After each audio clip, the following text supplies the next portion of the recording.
Hello and welcome to this episode of Not Just Ghost Stories. I'm your host Josh, joined by Jackie and Laura. We are a small team of paranormal investigators, and here we discuss different locations that we've investigated, along with a little history and the paranormal evidence that we've found. Today we will be discussing history and evidence about Twin Cities Opera House located in McConnelsville, Ohio. This is a place that has a lot of history and a lot of things happening throughout the whole entire building. Jackie, can you tell us a little bit about the history? Sure can. The building was begun in 1890 and opened in 1892. It began in controversy in a politically charged atmosphere where neither side could come to an agreement or majority. It was planned as a 3-story building with a tower to house a clock. The building and the tower were built, but the money ran out before the clock could be purchased. It's a 3-story building. The 3rd floor is a ballroom. The 2nd floor contains offices for city officials, and on the ground floor was the opera house itself. The opera house was the first theater to have electricity, but on opening day, the local generating plant failed, and they had to go back to their usual coals and fire for heating the place. Since they hadn't planned on using it, the hot coals and ash had been raked down into the pit, and this started a fire in the pit, which burned a hole in the stage floor. There's also a basement underneath the building with tunnels that led to various parts of town. One led to the Kennebec Hotel so the actors and actresses could move quickly from the opera house to the hotel. It has been said the others were used to move escaping slaves up north, but no evidence has been turned up to validate that fact. All the tunnels have been filled in. In 1980, while doing electrical work, a hidden staircase leading from the mezzanine to the 2nd floor village offices was found. No record of when or why the staircase was there has been found. In 1910, a projection booth and a screen for showing silent movies was added. In 1930s, the first movie with sound came to the Opera House. Today, the theater continues to screen films on weekends. Some of the hauntings may include an usher, Everett Miller, a stagehand, Robert, also known as Red Wine Robert, for an EVP stating, "I have red wine," a paranormal group picked up from him. There's also a man in the rear alley doorway and a 10-year-old girl named Elizabeth. It is rumored that Robert was her father, and a woman in white also haunts the place. Down in the basement, shadow people are found. If you'd like to get more information on the history and the haunts, you can check out their website at twincityoperahouse.com. All right, Jackie, thank you for the history on that. What I will say is first impression of this building that I found, it was just a beautiful building. Didn't look very big from the outside. It's right on the corner of this street. It kind of sits a little weird on the street itself, but it's a beautiful red brick building. It's kind of Main Street where it sits, or the main square of the town. Yeah. Where it is. Yeah, it's kind of, I remember trying to get into it, almost had to do a U-turn to try to come around and just park right in front of the building. The town offices are right there with it too, still, right next to the building itself. Yeah. What was your first impression of the building, Laura? Obviously, it was the center of town at one point, and it is a gorgeous building and very overwhelming when you get in there. It's bigger than you think it is. Yeah. Now, walking into the building, they had just released, they had a movie going on that night, and after that, everything was done. They cleaned everything up and started to walk us through the building, and I just remember walking into the main auditorium area thinking it's a whole lot bigger than what it looks. It's a really grandioso style. Yeah, it's got the old style red velvet and I think not marble floors, but kind of ornate floors and the old woodwork and stuff. Yeah.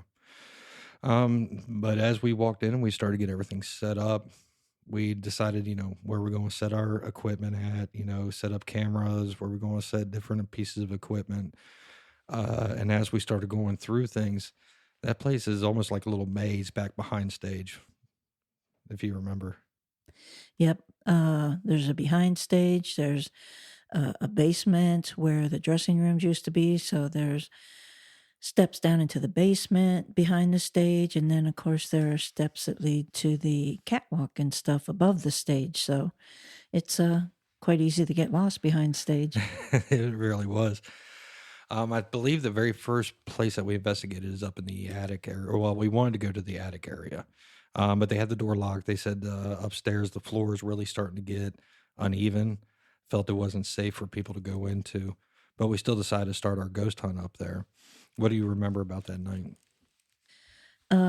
I had been in the attic on a previous hunt there, and the thing I remember, it's the attic. We call it an attic, but it was where the ballroom was, and also it's up into the spire where the clock was supposed to go. And I remember poking my head up into that spire and just coming back down, going, "Nope, not going up there," because there was nothing but bats up there. Yeah. So we had the staircase, and the staircase comes up and then takes a right angle, and there's maybe 5 steps to the next door, which would have got us into the ballroom and stuff. So we were all crowded there. The door, like all doors, there's a little bit of gap at the bottom, Mhm. and where the staircase was, with the lights off, we were in darkness, and yet we saw a lot of shadow movement underneath that small crack of the door. Well, we even had sounds coming from the other side of the door that really couldn't be explained, almost knocks that were happening inside there. And footsteps. Mm-hmm. Laura, do you remember the other side of that door too? Oh yeah, I remember sitting there and attempting to have a conversation with whoever was on the other side. And you gotta almost wonder if they know that we can't get in there because it just kept going on as I remember doing that. We were like, it's almost like it was trying to play with us, going, ha ha ha. You can't make it through that door. I can. I mean, it's type like of you thing. almost want to find a mirror that you can kind of slide under the door to Yeah. see if you can.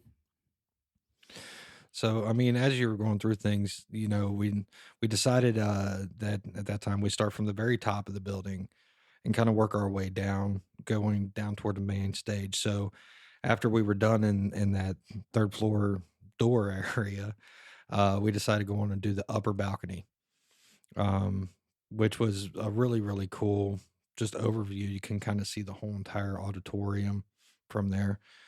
From there, I can remember we just decided to sit down, try to run an EVP session. We set up a REM pod on the actual balcony railing.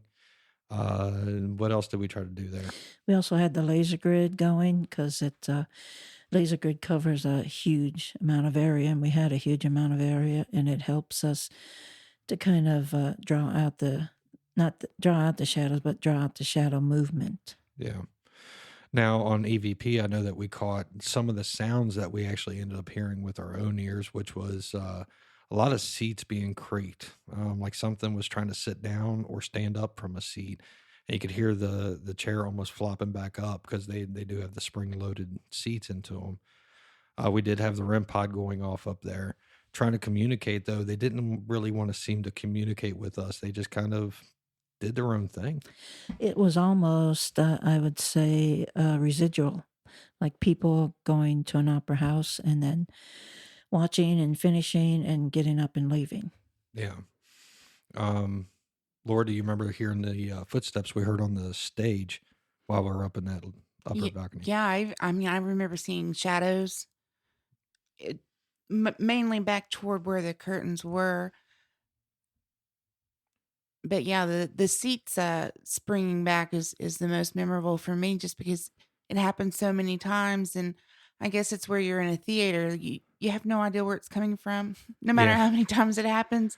So that was predominantly what I was spending my time doing, and determined to figure out which seat. But Yeah. Well, and that's the hard thing. I mean, I don't know exactly how many seats they had in that whole entire place, but it did have a little bit of an echo from it being such a larger size room. What else did we have happen up on that upper balcony? I can't remember too much more. Oh, before we do that though, because we were saying the thing in the attic that we were trying to communicate with on the stairs. I just want people to know that it was not as friendly as you might have thought from what we were saying.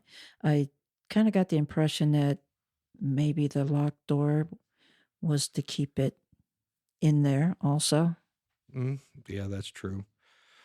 One of my key places I remember where we were getting some really weird stuff was actually in the catwalk area up above the stage. That's supposedly where Red Wine Robert is. And they had mentioned something about a child. They had toys and stuff up there too.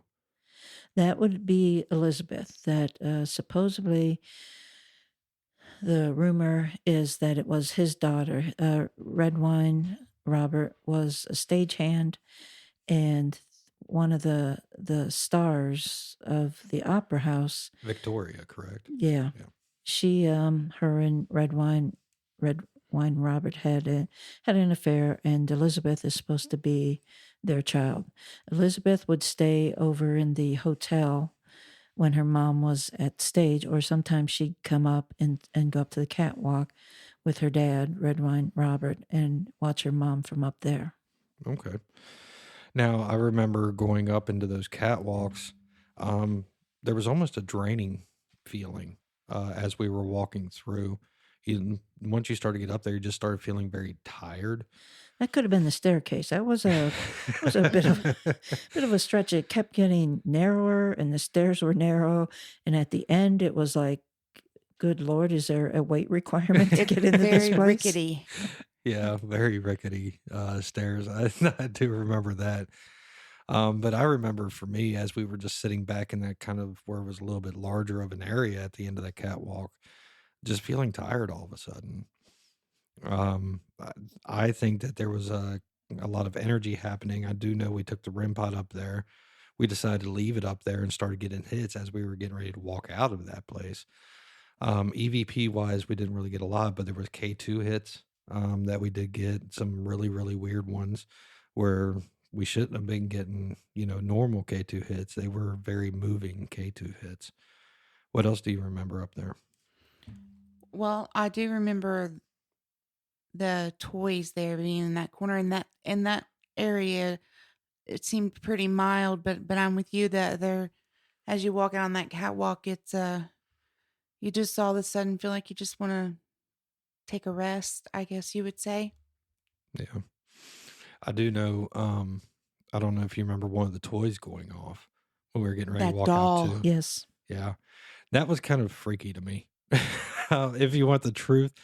Because we had been up there the whole entire time, and I think it was supposed to be light activated doll or something, wasn't it? Or No, it was like you had to, press it. yeah. Oh, it was a pull string? Yeah. Okay. And as we were walking out along with that REM pod hit, that thing went off too. And we're like, okay, we have to go back and investigate some more because something's happening back here. And that's as we were getting ready to try to go down the stairs is when things started, like we started to walk away, and they're like, and now we're going to do something for you. I just remember the catwalks being a very odd spot. There was just weird stuff happening there. Yeah, and I think Red Wine Robert might have a bit of a sense of humor. When I was up there once before, I had dowsing rods, and I had asked him if there's anybody here, can you cross the rods? And the rods crossed. I said, so you're here. So if there's somebody here, can you separate the rods? And they didn't separate. And I said, I know you're here. You just crossed my rods. And he just took the one rod and kind of lifted it out of my hand and then put it back. It goes in line with them knowing where they can go that you can't get. And then, doing stuff as you go to walk off. Maybe they're just bored. Yeah, maybe they're like, oh, we're going to keep these people here, but at the same time, make them think nobody's here. And it was kind of like that way for me throughout the whole entire place, all until we get to one other spot in the whole entire building. But the catwalks to me, I can just, for some reason, I remember walking out there going, man, I need a break because I was just tired. I was like, I have to give me some type of energy drink or something because it was just draining for some reason. The spirits there almost make you think. We do ghost hunting. We go out to find the spirits, to ask them questions, to kind of prove to ourselves that they exist. But we don't know what their agenda is. True. Maybe they're out there going, hey, I don't feel like watching a movie tonight. Let's just mess with the ghost hunters. Yeah, and I think some of them do that on purpose. I mean, we're going to kind of talk about other places where they've done that kind of thing. Also, I was sitting up by where you went down a short flight of steps to get to the offices, what used to be the officials' offices, and now there's two restrooms there, and then you go up the flight of steps to the attic. And I kept hearing footsteps going down those steps. Yeah. I mean, footsteps in that place were, I mean, they were on the catwalks. I Yeah. can remember that. They were on the stage. They were on stairs. You would hear them walking through aisles. The footsteps in that place was just kind of crazy once you kind of go back and think about it. They're everywhere. Now, sometimes, depending on how far away they were, you didn't catch them on any type of recorder. I think, well, actually, I know on some of ours we did catch them, specifically up in the catwalk because of how the wood, would set. You could actually hear it walking across through there. Um, what else did we have happen that was regular there? A lot of voices off in the distance. Yeah. You can't quite make out what they're saying, but it didn't sound like one person. It sounded like several people, like talking Mm. off in the distance.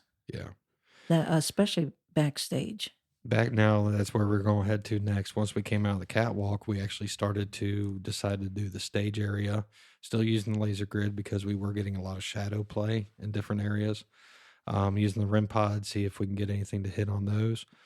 And then backstage over in that area, it would always seem like something was always back there, but you would go check it out when you can never find anything. Nothing would respond to you until you started to walk back out toward the front of the stage again, and all of a sudden there it was.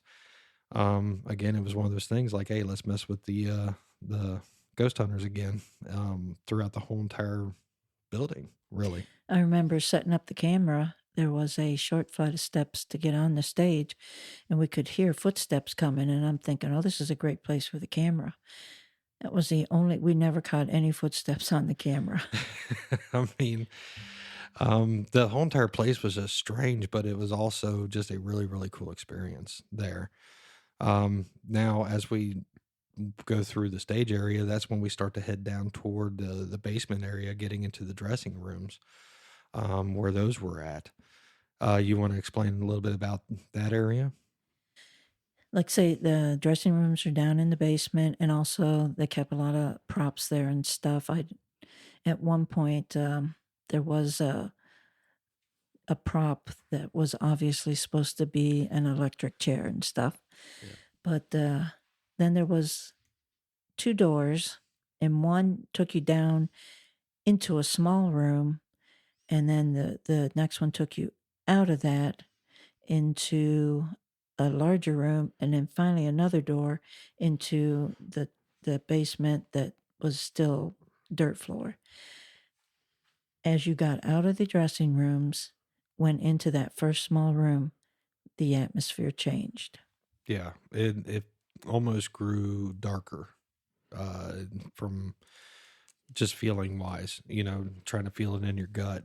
The atmosphere just it was dense. It was very heavy.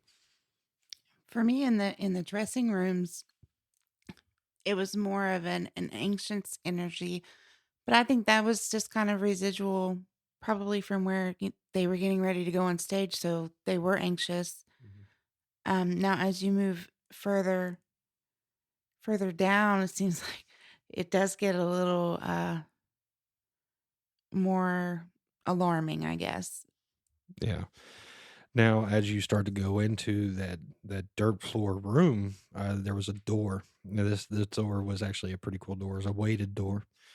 It had a big string that came off of it with the weight that hung there. When you opened it up, the weight would fall to the ground, and that would actually close the door.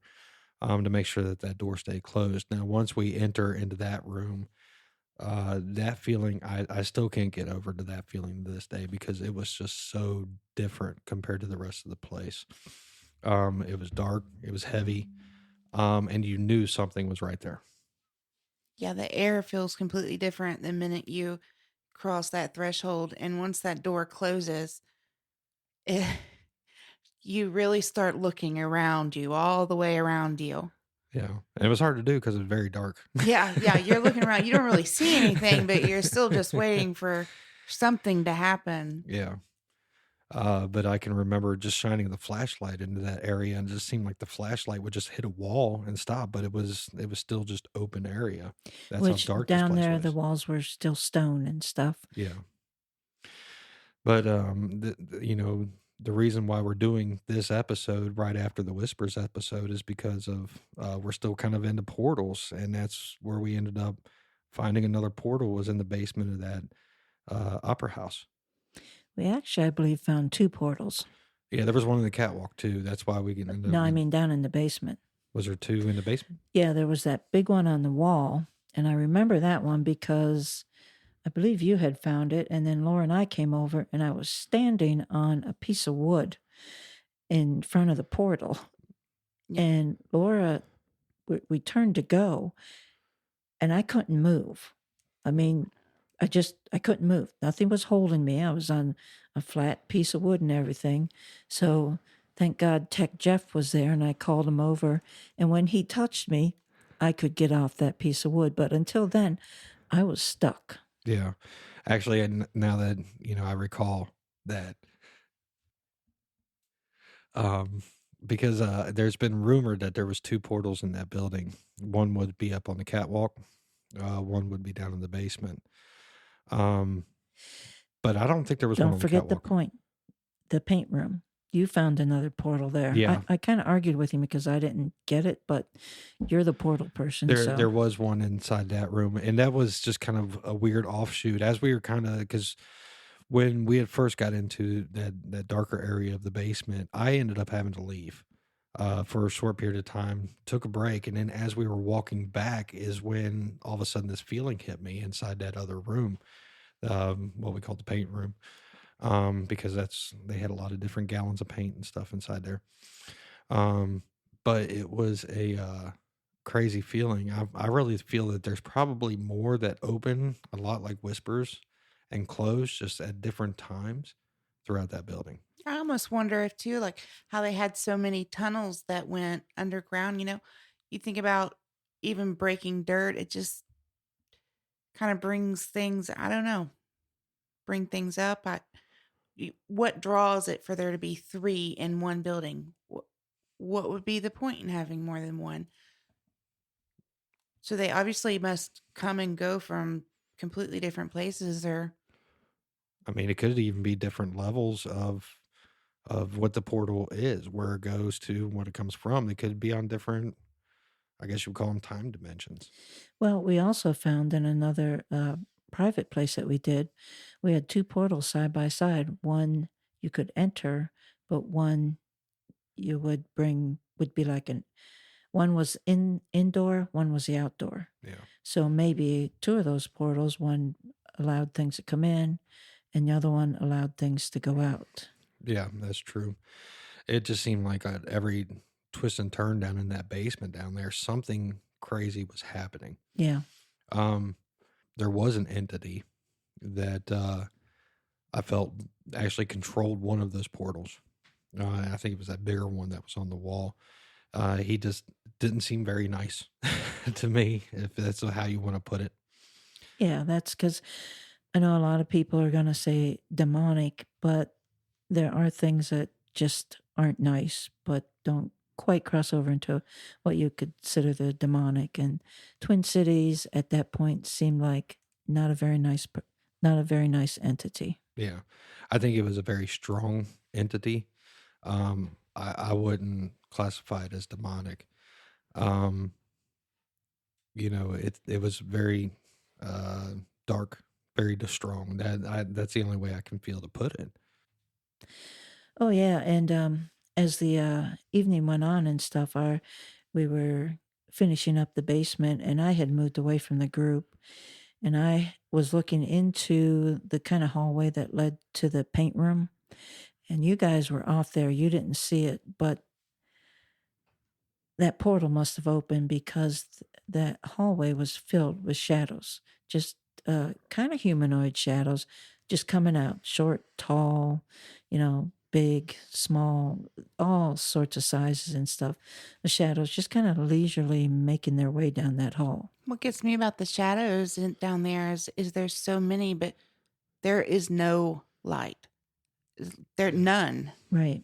I mean, the door is weighted. It couldn't even be coming in through there. It's essentially like you're in a tunnel down there. Yeah, there's no windows. Yeah, I mean everything there is underground. I mean where we're at in that basement.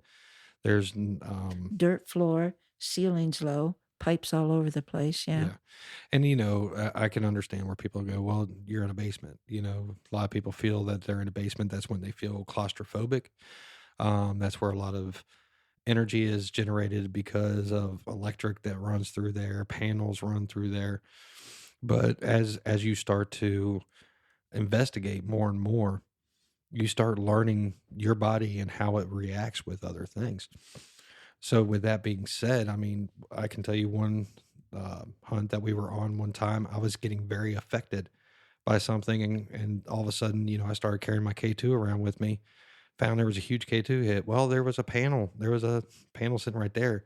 I was trying to think of, okay, why is this affecting me so bad? Well, it was a very, very high reading. But at the same time, we took our K2s down into this basement. We're getting affected by this energy, but there was no high readings of energy that way through that K2 meter. So, you kind of really start to learn your body as you do this more and more and how, things affect you overall. So, yeah, we're in a basement. It's a closed area. It can be claustrophobic at times, but you just know what you're feeling based on what you've done before and how you do things, and you kind of grow out of it. Correct? Yeah, you're right. We always got a lot of these podcasts will end up with what was the best piece of equipment. Always the best piece of equipment is yourself. As you do more and more of these things, there are just you understand, okay, that wasn't a voice in my head, that was outside my head, that wasn't me, that was a spirit. uh i I feel anxious, I feel afraid, but it's not because I'm in a basement. I'm fine in a basement. There's something else that is preying upon me and stuff. So like you said, as you do more and more of these, you learn to trust yourself and to differentiate the different amounts of energy and what's bombarding you and stuff. Exactly. And I mean, with these portals, the way that they affect different people, also, Jackie just said in the basement of Twin Cities, how, it just kind of held you in place. Portals affect me in a way where it's a lot of pressure. I can feel the energy running through my gut and even into my head, and that's how I can tell how strong these portals are. So Twin Cities, with those portals, especially the big one, I really felt was a very strong portal. I knew things were coming in there, especially that one more darker entity was coming through there. Laura, how do portals affect you? For me, it's been different almost every time we've came across them. But ultimately, I would have to say for me, it's time lapse. hmm Um, and things are just kind of distorted looking. I mean, it's different for every single person. So, and that the reason why I wanted to talk about that a little bit more is I wanted to tie to our portals, you know, talk, because to me, portals are a very important part of paranormal investigations. That can kind of show you how things can run in and out of a building that shouldn't belong there, too, is another part of that. You're right. We do the history. We find out about like red wine, Robert, Elizabeth, and stuff like that. That gives us ammunition in doing EVPs that we could use their name and stuff. But we don't assume that that's all we're going to find there. We're just opera house people. Because of portals, you can find God knows what there. Anything from something really funny. We've ran into entities that have just been hilarious, to something that can be very dark, which I think was something we ran into at Twin Cities. I think at Twin Cities, they're either here to they require either a lot of energy to do what they're here for, or that's the whole reason they come here is to collect energy. That place is absolutely exhausting. Maybe it's just because there's multiple portals, but that was one of the most tiring ghost hunts um, that I felt that I'd been on. Just tired for a couple days afterwards, even. Yeah, I mean, I can remember driving out away from that place, going, I don't know if I should be driving home. I was just tired. It was a very hard place to do. It was fun. It was great, but it was a very hard place to do. Jackie, what was your final feeling on that? Twin City, like I said, I'd been there before and stuff, and it was interesting. The thing in the basement kind of draws you back because you still haven't figured out exactly what it is. Yeah. The thing that with portals, once you're aware of portals, well, once I became aware of portals, I thought I'd like to know more about them. So Twin City was a good good example of how portals can affect you differently. Yeah. All right. With that being said, we used a lot of different equipment throughout the whole entire hunt. For me, my star piece of equipment would be, again, me. But if I had to really choose an actual piece of equipment that we used, the K2 meter came in very, very handy at Twin Cities Opera House for me. What about you guys? I did like the dowsing pendulum, but this trip to Twin Cities, I did not get a lot of hits on the dowsing pendulum. Okay. For me, it definitely in this place was my ears. Your ears. My ears, yes. Things I know I heard. And when we reviewed it, they just were not on there. Some of them were. Yes, Yeah. we did catch some of the chairs and different things, but not all of them that we experienced. So that just blows my mind that I know I heard it and you heard the same one, yet it's not on anything. Where did it go? Yeah, that's So true. so for me that it was that one, and that just kind of opened my eyes that there are things that are going to happen that you just can't capture. Yeah. I will say overall for Twin Cities Opera House, great place to investigate. Would you guys consider it safe or unsafe? Mm, I'm thinking that's a It's safe, but cautious. Be cautious, but it's safe. I was just gonna say, yeah, don't be an idiot. Show respect and it'd be fine there. Yeah, I agree. I mean, the majority of the place I really felt was rather safe. There was nothing that I can think really can hurt you too much until you kind of get to certain areas. You just have to be very cautious on what you're doing. I wouldn't recommend a very beginner going to this place. I wouldn't take any of my sons, that that have never investigated before, but I would definitely um, take them after they've had a few different times of investigating, kind of teach them a little bit something different, because you are going to run into some different things at Twin Cities. Or if you are a first time investigator, go with an experienced group. Yeah, and so that way you can kind of start to understand what you're dealing with. There is a lot there. It's fun. And stay out of the basement. I agree. All right. Well, anything else left to say about Twin Cities Opera House? Oh, if you do go, definitely spend some time going around the town. It's just set up so strangely. The people in the area were super nice. We spent most of the day there before we went on the ghost hunt. And just imagine if you were doing a horror movie, this would be a great place to do it. She is not lying on that. And with that, this has been Not Just Ghost Stories, and we have been your hosts, Josh. Laura. And Jackie. And until next time, you can find pictures and findings and contact us about today's episode on all social media platforms at Not Just Ghost Stories. Thanks.